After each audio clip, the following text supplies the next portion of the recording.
অনেক উঁচু পাহাড়ের কোল ঘেঁষে একটা ছোট্ট গ্রাম। গ্রামটার নাম ছিল গুম্বারাং।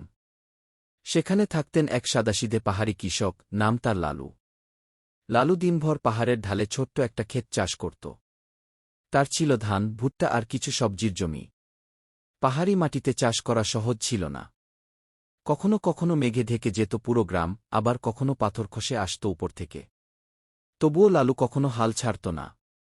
তার বিশ্বাস ছিল, যতই কঠিন হোক, পাহাড়ের মাটি তাকে ফিরিয়ে দেবে তার ঘামের দাম।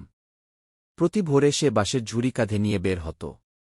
গায়ে থাকত সাদা মলমল কাপড়ের পাগড়ি আর পুরনো মলিন জামা। এক বছর প্রচণ্ড খরার সময় এল। পাহাড়ের ঝর্ণা শুকিয়ে গেল। ধানের ক্ষেত মরে যেতে লাগল।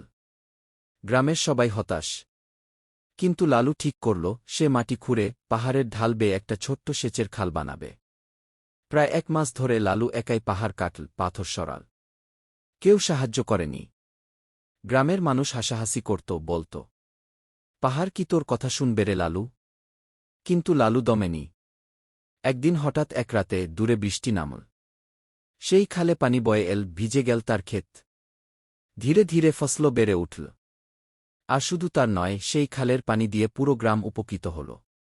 সবাই তখন এসে বলল, তুই সত্যিই পাহাড় জয় করলি রে লালু। লালু শুধু মুচকি হেসে বলল, পাহাড় কখনো জেতা যায় না, বরং ওকে আপন করতে হয় গি। সেই থেকে লালুর নাম গ্রামের প্রতিটি মানুষের মুখে মুখে। আর তার খালটার নাম দেওয়া হল লালুর ধারা।